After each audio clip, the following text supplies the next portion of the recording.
I'm muted. I'm now unmuted. Hello. Nice. Now for real, welcome to an episode of News, Games, and More. I'm Sydney Goodman, and I'm joined by a lovely panel of folks. We've got Janet Garcia.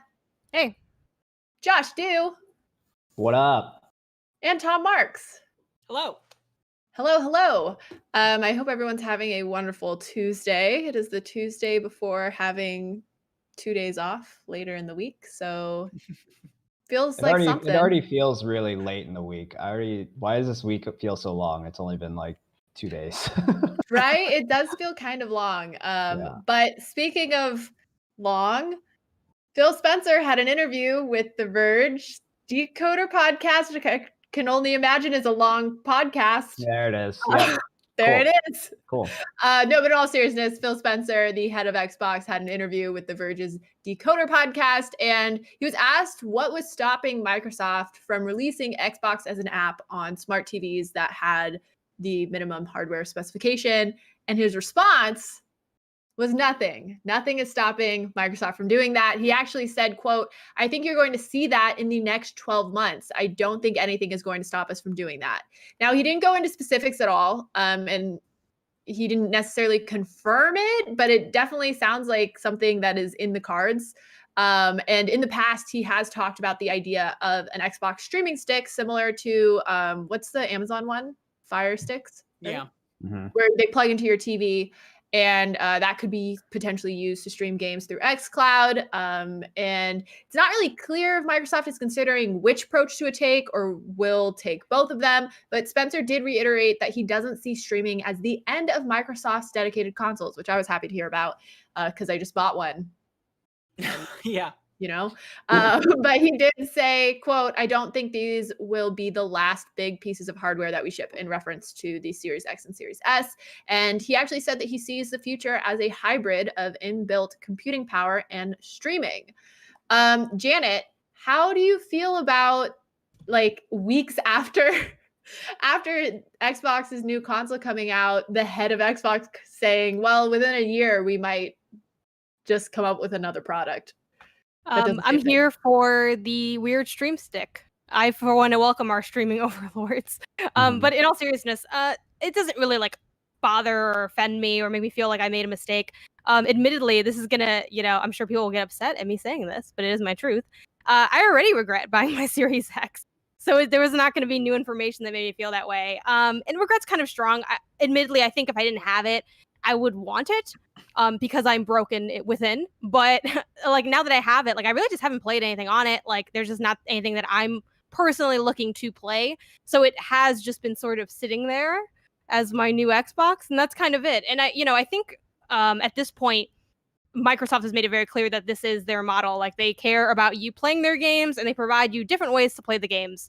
I, for one, would still want to have a console. Like I don't personally imagine a world where I would opt to get a streaming stick in lieu of a Series X, because they're very different products that would presumably do the same thing but in a different way. So I feel like that would still be my preferred methodology. The same way there's I could have picked the Series S or the PlayStation Digital Edition, but I opted for the ones that had physical media and was more powerful respectively. So like I think this just provides you with different options to play, and that's fine. It's not like it's a new version of like a better version of the same thing. It is a different way to accomplish the same thing that my Series X does. So I personally am fine with it. I think it's really cool. I like that Microsoft is innovating in this space, and I am very curious as to like who's gonna be the one to first dominate the kind of streaming lack of console market, because there's a lot of people trying to do it and kind of like shuffling in there, but no one's really succeeded. So I'm very curious as to see how this product actually ends up, being, and how it's received and how it's integrated, and the pros and the cons once it kind of comes to fruition. Like I like that Microsoft is innovating within the space. Mm-hmm. Now, Tom, if I remember correctly, you have tried Stadia, correct? I feel like we've talked about it on here before. So obviously Stadia, there's a reason why Stadia didn't just like completely blow up the market and it's this huge success story. What do you think about Xbox, Amazon, like all of these big names jumping in to try and compete in this space that it doesn't really seem like consumers are super ready for? Well, first of all, I'll say there are a lot of reasons why Stadia did not blow up the market and set the world on fire, not just one. But it's interesting because there's definitely this disconnect where no matter whether you like are excited for or kind of afraid of the streaming future, right? The player, bless you, the player opinion seems to be very different from the industry opinion in this case around streaming, right?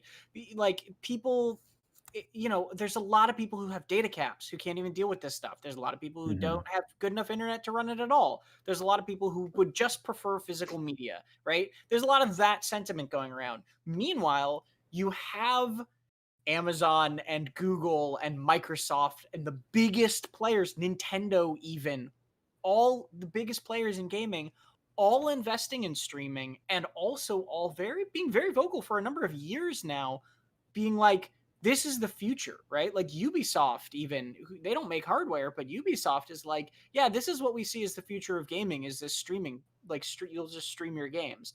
And that's like, it's very interesting to see that disconnect, right? Where eventually I think the technology might just get to the point where it is relatively seamless and you don't have to worry about it and people will kind of stop having concerns about it. But right now, I think what they're doing is essentially just laying the groundwork, right? Like they're just putting the building blocks down and getting the framework in place and trying to, whereas Stadia was, I think a large part of why Stadia failed was because you needed to buy, at least initially, this Founders Edition, and then you also had to buy the games on top of that. Whereas, and a lot of that's changed, I know, since Stadia's launch, but like, where instead you look at Microsoft, and Microsoft is like, oh yeah, if you buy Game Pass, you can just play it on your phone, right? And or you can just play it on your computer. Like, we don't really care. And sometime next year you'll be able to play on your TV, whatever. Like that's a very different kind of like barrier to entry than Stadia is, where you have to invest a lot more to even play the games. Totally. Yeah, Xbox just like threw it on there as like, here's a thing you can also do with with your pre-existing subscription service, which is nuts. And Stadia is like trying to start from this ground level. It's a lot harder to jump off from there. But I do think like I mean, to your point about how a lot of people don't have like solid internet connections as well, this could be one of those things that kind of drives that sort of innovation in better internet speeds or technology as well. It's like it could increase that demand and thus increase investment into innovation and that sort of technology. I don't know, there's probably an economic term for it. I majored in economics, but I did, yeah. And I went to like 10% of my classes. So that's me showing you how much my education was worth. But the point being is that I think they're trying to just like make it available, right? And I do like how Phil Spencer says like right now they're not going to like push for that to be the main thing. Like it's going to be a hybrid sort of scenario, which I think is great.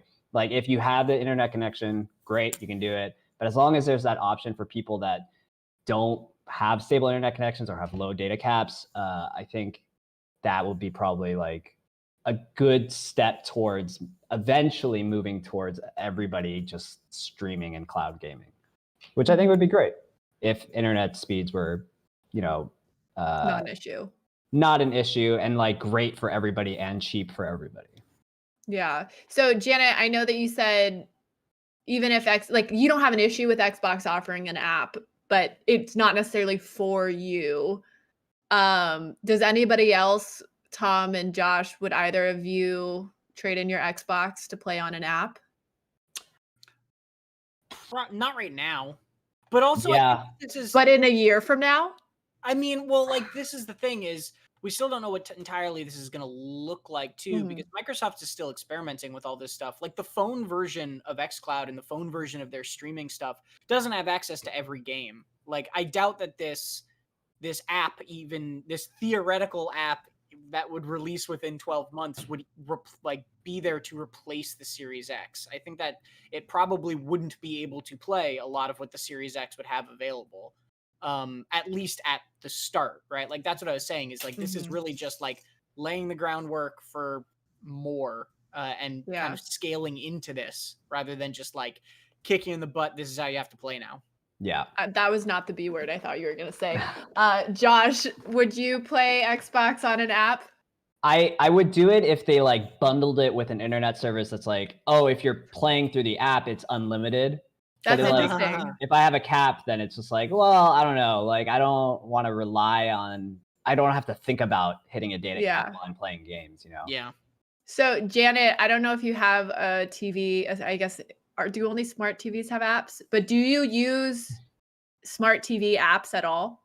Yeah, I do have a smart Okay. TV. I think all of them are smart at this point that are in my household. But yeah, like there are a few apps that I still won't use depending on what the TV is. Like my main smart TV, which is like my large living room, communal, really nice TV. That one, like everything works pretty well.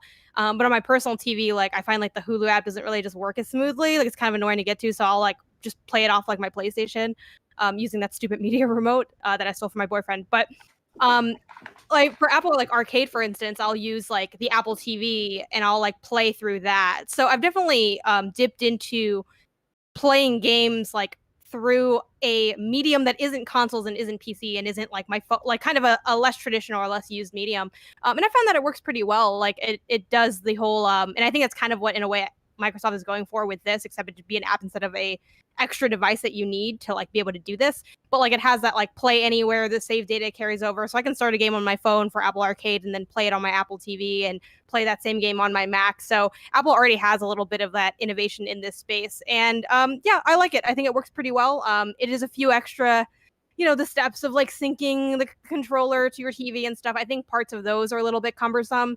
Admittedly, I think I personally would be a little more interested in a like streaming stick than a TV app, like which is what they just discussed before, maybe doing a stick, because then I could take that with me in a world where I could go somewhere, like a post-COVID world. That'd be really cool because I know when I'm in hotels and I'm traveling, I'm in Airbnb, I don't want to take my whole console. I don't know if anyone's wild enough to take a PC with them on the road, and like taking my Switch dock.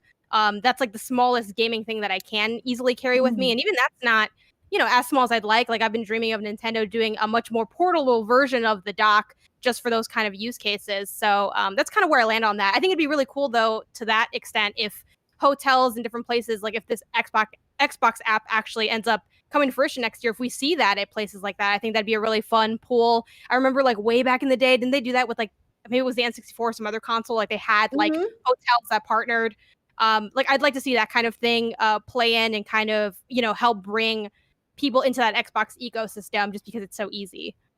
Yeah, that's a good point. So somebody can debunk if this is even possible, because obviously console hardware exists for a reason. But do we think that there's a world where if there is an Xbox streaming stick and you could download a game into the streaming stick so that you didn't need to rely on internet if you were playing just like a campaign? Is that something that we think could actually happen? I don't know what technical limitations would stop that. That's a thing that could happen, but isn't, as far as I know, being developed by anybody right now or available currently, if that makes sense. How would there's nothing theoretically stopping you from putting, a little USB memory stick inside one of those things for local storage, but it would probably be more complex because generally the way that those sticks work is that they aren't strong enough to run the game, right? They need to stream it from something that is strong enough. So there's probably a way you could do like some of that to lower stuff, but I don't think I know anybody who's doing it necessarily. Copyright TM. You can reach out to me for the patent. The SID stick.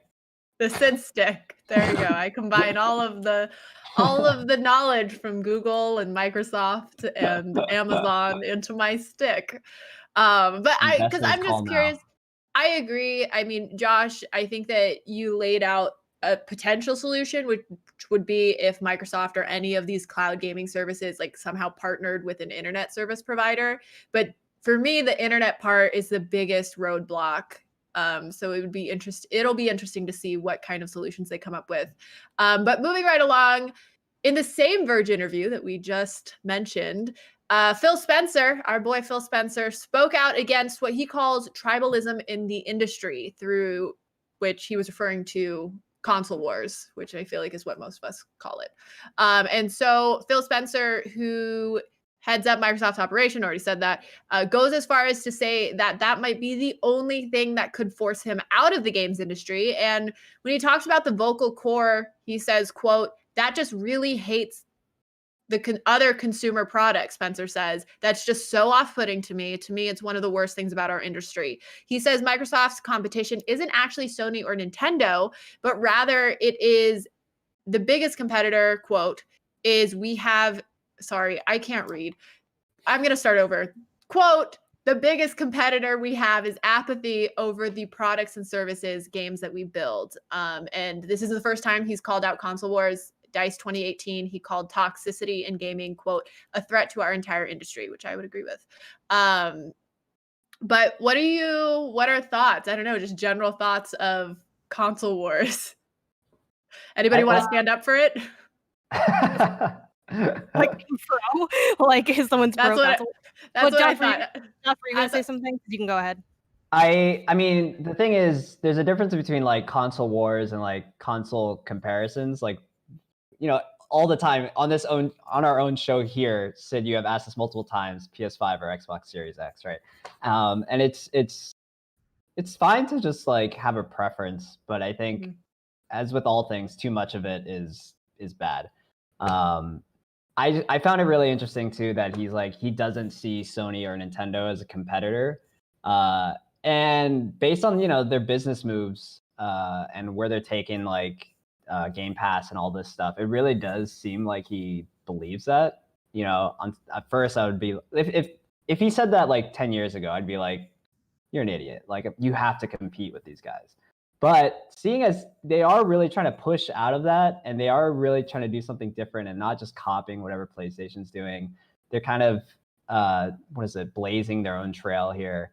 I believe it, and I think it's great. And I do think console war stuff is very toxic. I just like video games, and I just wish people would just say, hey, I like this video game, and respect that. Janet, what were you going to say? Yeah, I mean, I think there's a lot of layers here. I think the idea of console wars from the perspective of I'm going to spam the chat with like Xbox is awesome or Xbox sucks or whatever. I think that's just silly and pointless. Like I just personally want to engage in good, interesting, critical conversations, whether they're positive criticism or negative criticism. I have no interest in flinging mud over something that I have like, I don't know, attachment towards. Even when I do have an attachment towards something, like if we're thinking of sports, right? Rivalries in sports are like a really common thing. And just like that, there can be like a rivalry where you can still have like interesting conversations and like fun in the competition of it. And then there's also people that will just be like, Lakers suck. Like I hate, like it's like, that's not interesting to me. You're not someone I want to talk to or know. And you're someone I will and have blocked. So that's that layer of that. But I think the other layer is, yeah, of course, these are like, first of all, I totally don't think that Xbox and Microsoft is not in competition with Sony. If you're not in competition, why does various of your social media accounts throw Twitter shade at the other one? If you're not in competition, why is your product coming out at the same time? Like, I think they're in competition, but they have very different approaches as to what winning will look like. You know, it reminds me, I forget which basketball team it is because my brother's like a huge sports fan. But like you might have a different strategy towards approaching winning a game, and you're like playing a different game in that sense, but you're still in the same game. You're in the same league. Like I think if anyone's not in competition with anybody, it's like Nintendo, because they're very much off in the woods, kind of just running around doing their own thing. And they've shown that like through not caring about changing paths and pivoting, and like just they're doing something that's literally just very, very different. And even though like Microsoft and Sony have different approaches towards like dominating the market, like yes, you are in competition with each other because everything about you is in competition. Like it's just so obvious to me. Like, come on, like it's not even worthy of a conversation. I think the last layer of this is the idea of him, you know, stepping up and saying, hey, like this is the kind of thing I don't want in our community. And I think that's always important for people that are in a position of power to speak about and speak out against. So I definitely think it's awesome that he's saying that. And also, especially because like you can easily, you know, there are some people that don't know how to like reject good, like, or negative compliments, I guess, where it's like, oh, you would think that you're just like down for anyone who's down for Xbox. But like Phil Spencer kind of coming out here and saying like, if you're, I mean, he didn't say it this bluntly, but like if you're someone who's going to be toxic about the way you like Xbox. I don't want you around here. I mean, he wasn't that brazen with it, but that's sort of his sentiment, which I think is definitely an important one to have. I will say it is interesting though, coming off of like games are very young, and the history is very short. This whole topic reminds me of an awesome article I read on Vice. It's called "How Games Marketing Invented Toxic Gamer Culture," written by Just Morissette, and it talks about how this wasn't about console wars, but about like online toxicity and the ads you'd see in games where it's literally like, oh, like he told me he wanted to meet me outside of Xbox Live so he could see the face, so I could see the face of failure and stuff like that. And like that was very much like you don't have to go far back to find really, really dark and things that we would never talk about now. I mean, I remember I got a GameFly copy of Mafia, either Mafia 1 or something, and on the like about they mentioned like our team slaved to make this product like a reality or to make this game. Like sure, maybe they still are crunching, but like people wouldn't be proud of that anymore. Like, and even though that's, you know, the tip of the iceberg in terms of creating good change, like I think having moments like this are important to like shifting what the game industry and what game culture is, because it is so toxic. But yeah, that's my rant on those things. No, it was really insightful. I appreciate it. Tom, how do you agree that Microsoft's competition isn't actually Sony or Nintendo? To a certain extent, but not entirely. I mean, like, you got to remember, I like Phil Spencer a lot. I really, really do. I think he's a straightforward guy in a lot of what he does, but also his job is to sell Xboxes, right? To a certain extent. And like when he's saying things like, well, we shouldn't focus on what separates us, but what brings us together, like things like crossplay, like that's because they have crossplay and Sony doesn't like crossplay, right? Like that is marketing. Right? That is just what that is. Doesn't mean it's wrong or bad. It's just marketing. And I think saying, you know, our greatest competitor is apathy over our products is fair and accurate, but also you're still selling those products against somebody else who's trying to also sell similar products, right? So like he's not wrong, and I don't think he's lying or anything. I just think he also like is, you know, exaggerating to make a point to a certain extent. And also that competitor is everybody's the same competitor, right? Like everybody is trying to fight apathy for their own product. Right, exactly. Yeah. And I agree with what Janet was saying already, that like, you know, I think Nintendo is playing a different game. And I think that one of the things that's been most exciting to see about this gen going into next year, especially, is that Microsoft is playing a very different type of ball, right? Even if it is the same game, it is like a very different sort of like angle and tactic to it that I think is separating them seriously, to the point where I don't think that the question of Sony versus Xbox kind of traditional tired console wars is nearly as relevant in 2020 as it has been in past generations. So speaking of relevant, we have more news. Cyberpunk 2077 revealed PlayStation gameplay, which they haven't done up to this point. They shared a gameplay video of Cyberpunk running on PS5 via backwards compatibility, and a PS4 Pro. And last week they shared an Xbox Series X versus Xbox One X gameplay in their Night City Wire special. But this time they're showing gameplay from the beginning of Cyberpunk 2077. I think it's very impressive running on both consoles. And just a reminder that there will be a full next-gen version coming out sometime in 2021. Seeing as how the trajectory has gone with the release of just like the actual game, I wouldn't imagine it'll be in the beginning of 2021. I guess it'll be like December 31st. Just kidding. It'll probably be a little bit earlier than that.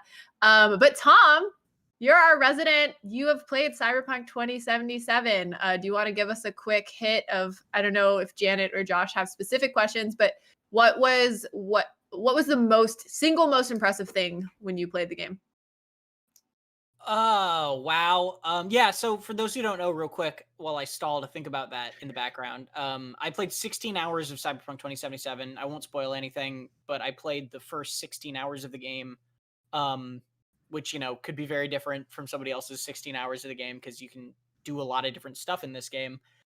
We have a full preview of that up on IGN, which you should go check out. We also answered reader questions. We did a lot, so there's a lot to look up for on IGN. The reader questions are great as well. I will help you stall for time.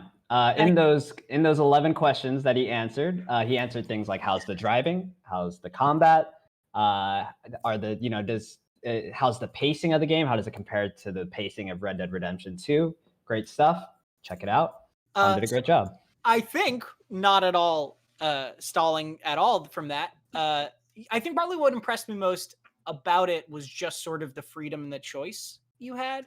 It was like, it was a graphically beautiful game. The story was really, like, once it hooked me, it really did hook me. The combat wasn't like overly amazing, but it got better as it went on. And one of the reasons it got better as it went on was because there's so much choice in this game in how you have conversations, how you go about missions, whether you want to be stealthy, action, how in that stealth and action do you want to behave, whether it's like melee or hacking people and all the different types of weapons. There's tons of different sort of strategies there as well. It's just a lot of really cool choice, which was very exciting to see. And it feels like you're going to be able to play this game very differently on multiple playthroughs. Mm-hmm. It sounds like it's going to stress me out. I was just going to say that. Anytime in these games where they're like presenting you with this choice and it's going to influence the direction of what like the story is going to go, I'm always like, oh God, like what am I going to miss out on? Like I'm such like a FOMO person when it comes to playing these types of like choice games. Well, you can read about it in the guide that we're going to be writing. I know that's the thing though. I don't want to have to like life, keep going into a guide. I got bad news for you. Sometimes those choices are timed too. No. So it'll be like, so there'll be a question of like, do you want to, like, this is totally hypothetical, but it'll be like, you know, do you want to like pay this person? Do you want to just fight them, or do you want to talk your way out of it? And there's a little bar that's going down, and you got to be like, oh no, and it's like really will change the situation after it. Just hack it by hitting the home menu. And then just sitting there. Yeah, just go home, man. This is my first visual novel. Let's go. Let's go. Really quick, someone in the chat, I lost where their name was at, but asked like, oh, are you concerned that they haven't shown gameplay from like the base models of the console? Answer, no. Like, I think it's just because it won't look as good, obviously. So, and it's like, well, we're still showing you last gen, so like that's good enough. And admittedly, like, not everyone, but a lot of people did get those upgrade models. I'm someone that was using an Xbox Series, Xbox One S, and a base PS4. Yeah, it wasn't great, but like that was the reality until you just buy something better. So I just think that they feel like there's not really a point in showing it because it is so much lower, and like it's still last gen, so might as well show like the best version of last gen. It's like they're not going to show you something on PC running on a cheap PC because why would they? That's just sort of like the rationale I have for that. So I don't think it's cause for concern. That just seems like what's logically the most reasonable thing to do. It'll probably still look pretty good too. So I think that your explanation there is dead on. I think it is also cause for concern. Interesting. I think your explanation, and this is speculative, right? Because I only played the PC version on a very high-end PC streamed to my PC, but it looked amazing. It looked great. But I think, Janet, you're 100% correct. They're not going to show you the ugliest version of the game. They're going to show you the absolute prettiest version of the game they can in any given situation. That's totally makes sense. That said, the way they worded that delay, that last delay, made it definitely sound like the last gen was the reason that they had to delay. And the version I played, while it ran smoothly, still had a lot of bugs that they knew about. The developers knew about that, like, because I wasn't playing with like the day one patch or anything like that. And it's still, you know, a month and a half of development before the game comes out. But yeah, I would not be surprised if the base models of the Xbox One and the PS4 struggle a little bit at times. I would not be surprised if they're not a great experience compared even to the PS4 Pro or the Xbox One X. That's speculation completely, but I wouldn't be surprised. There you go. So before we move on to my last quick question, I'm going to ask a question before that, which is, and this might just be like a Sydney problem, so if it's a bad question, I'm sorry. But would you wait until the next gen versions of Cyberpunk come out to actually play the game? I ask that because this game seems like it is you're investing a lot in the game, right? And again, this is a personal question. I don't know if I have the time or the that I want to dump hours upon hours into this game. And then the next gen version comes out and it's probably going to look super cool and amazing. And like either just play from where I am, which probably will be pretty far into the game, or restart. Like that just sounds very unappealing to me. Am I the only person who feels that way? No, I think that's fair. Yeah. I don't I'm know. contractually obligated to play the game as soon as humanly possible. Putting I'm that playing aside on- for a Clearly, I second, don't work on coverage for this game. putting that aside for a second, because like that's not helpful to anyone watching, because like that's just other games media people. So I think that's totally up to it's personal preference. Like, I think the real question is, do you mind missing out on that initial conversation? So for me, even before I was in games media, even before I was like actively pursuing this career, I just really loved games and I loved talking about games with other, which is why I ended up pursuing the career. I like talking about it with other people. So I liked being in like Facebook groups and on Twitter and being able to that's the number one reason I would get stuff at launch, because I'm like, hey, this game's out. Sure, you can always find people to talk about like older games. Like if you post about The Witcher 3, someone will want to talk to you. That was a very popular game. Like you'll still get some conversations, but it's not the same as being there for like the hype and the excitement and like the twists and the pot. And like I really would always love listening to podcasts and stuff that like cover it, and like I want to see what like the people I follow think about it. And like I still very much have that attitude even as someone that's in games media. So for that reason, I always go immediately, even if there's maybe a better version coming later. So I think you just have to ask yourself the question of, do you mind missing out on that initial conversation? And then also, like, are you going to be mad if you end up having to wait up to 1 year? Because it could be, you have to think of the worst case scenario too. Because if you're just going to break in 3 months anyway, you wasted 3 months that you could have already had played the game. So I think that's basically what it boils down to. I'm just gonna play it on PC. There. Well, That you is know the what, solution to the problem. I'm going to try to play it on console at my PC, which is like insane, but that is my life and I will not apologize for it. Yeah.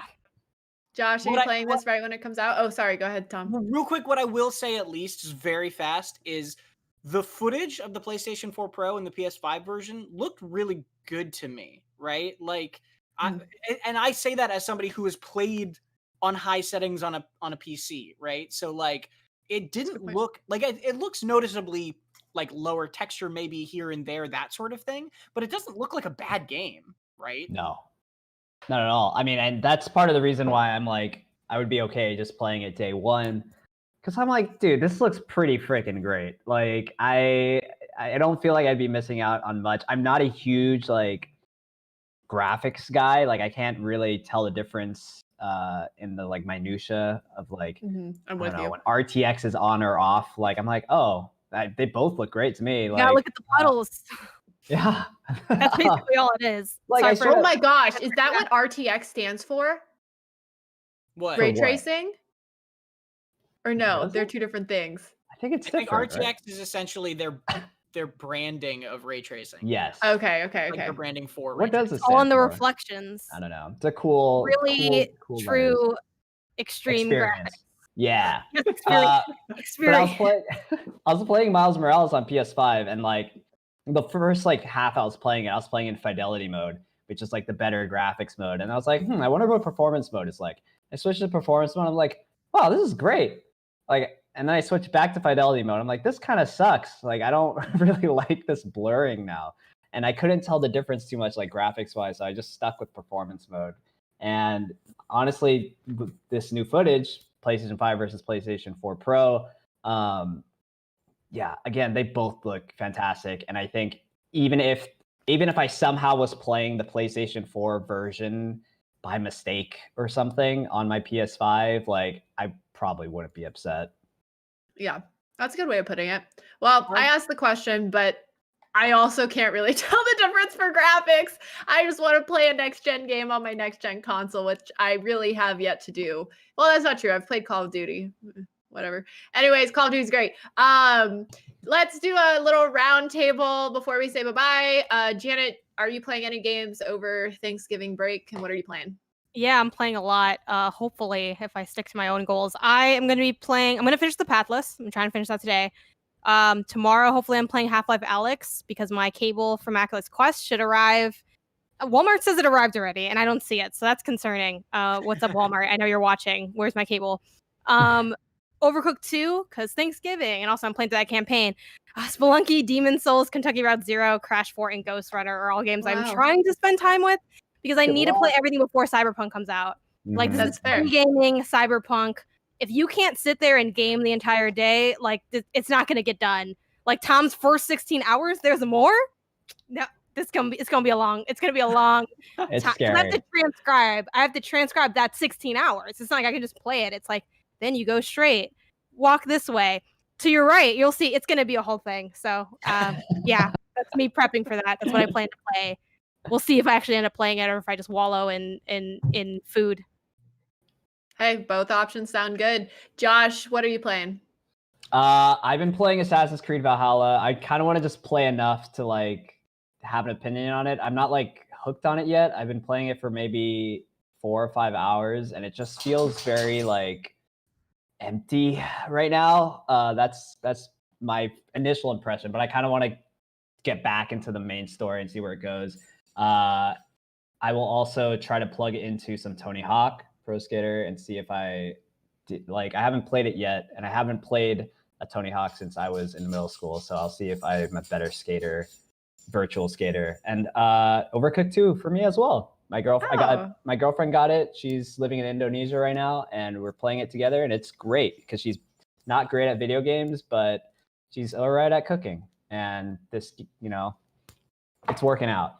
All right, we're not broken up yet. We yelled at each other, but we haven't broken up. It's good news. I think it's bringing us closer together. Hopefully. That's the saying, I think. I should call her. Not now. We're in a show. Tom, what are you playing over break? My current obsession is Yakuza Like a Dragon. I'm really enjoying that game. So I'm probably going to play more of that. I really want to start Spider-Man Miles Morales finally. I dipped into Valhalla, but I want to play more of that, give it more of a shot. Mm-hmm. I'm still playing Hades pretty much every day because I love Hades and I'm trying to get to so good. That game. I'm close to the epilogue. Really, really close to the epilogue. So I'm excited. I don't know if I've hit the epilogue yet. Okay. I think I'm about to hit the epilogue. I should get to it. Yeah. Anyway, there's that. I also just started 13 Sentinels Aegis Rim, which I hear really good things about, and I'm excited to play a little bit more of, although I'm not like immediately hooked by it, but I doubt that that's the type of game that can immediately hook you. And then I also want to play Hyrule Warriors Age of Calamity, which I just got, and I'm very excited to play also because I want that sweet, sweet backstory.